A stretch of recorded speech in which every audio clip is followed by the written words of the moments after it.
Instantly, we just clicked. I heard a song the first time, I sang all the lyrics through and started from there. Me and Brian, we were so young. I used to have my dad give me a ride to his house to hang out. He would show me little parts on guitar and crap. You know, we were like 15. Neither one of us had cars. He used to go back and forth. He'd come over to my house because he was a badass guitar player. You know, he still is. He's still like the highest talent in the band. The roots of Korn go back to 1992 and the agricultural city of Bakersfield, California, a working-class neighborhood located approximately 100 miles north of Los Angeles, where longtime friends and guitarists James "Monkey" Schaefer and Brian "Head" Welsh hooked up with bassist Reginald "Fieldy" Arvizu and drummer David Silveria to form a local rock band. Later relocating to LA, the band renamed themselves L.A.P.D. After issuing a couple of records, L.A.P.D. duly disbanded. However, in 1993, guitar men Brian Welsh and James Schaefer fatefully crossed paths with one Jonathan Davis, a former mortuary science student who had recently earned himself a degree at San Francisco's School of Mortuary Science.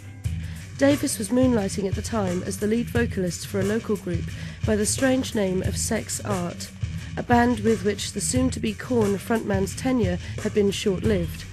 Davis actually only recorded one song with the band that can be found on a Bakersfield compilation called Cultivation 92, a very rare find indeed. During a return trip to their hometown, Welsh and Schaefer sauntered into a divey, dingy bar, one of the lesser lights of the Bakersfield music scene, where Sex Art was performing. Unbeknown to Davis, these former muso cronies from his junior high school days were about to offer him a new job.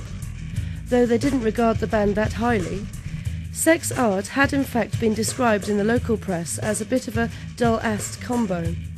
They were impressed enough with their charismatic lead singer to phone him a week later and ask him to join an act they were putting together called Creep, with ex-LAPD cohorts David Silveria and Reginald Arvizu. Initially, Davis didn't want the gig. However, what probably lured him out of the morgue and onto the stage full-time was because an astrologer-cum-psychic had predicted years before that he would one day become notorious, if not downright famous, fronting a rock band, and she didn't even know he was a musician. That prophecy had obviously taken some sort of fertile seed in Davis's subconscious, so he went against his better judgment and auditioned for them anyway. Enticed by the prospect of moving to the seedy sights of LA, the new recruit accepted the seemingly lucrative offer, and within a month he was living and rehearsing with the Creepsters in Huntington Beach, California. Davis was immediately welcomed into the bosom of their dysfunctional family and set upon giving the group a new direction, as he himself explained later to Kerrang! Magazine in 1996. The band had a happier groove before I joined. I brought out the darker elements in them. Christening themselves Korn, with a deranged logo fashioned by Davis in a single setting, writing the band's name left-handed so as to resemble a Stephen King title, they hired a manager and began honing their sound. The chemistry seemed perfect. Together they began to create a fresh, virulent brand of rock marked by intense fat grooves with a heavy thumping bass and growling vocals. There are many stories as to how the band's name originated. However, the most believable is that Korn comes from a cross between Kern County, which is where Davis worked as a coroner.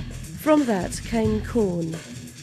It was then decided that it would be written like a child would write it, hence the K instead of a C, and the backwards R. Then there's the old faggot Felchin story, a name rumoured to have stuck when Davis overheard two homosexuals talking in detail about rogering each other at a party. There was also a country music radio station in Bakersfield with the call letters KORN that had numerous bumper stickers floating around in that area. So, who knows? Maybe the name just popped into their heads one day. After garnering a small local following in LA playing $2 kegger parties, Korn raised a few eyebrows at various record labels with a 4-track demo tape dubbed Niedermeyer's Mind.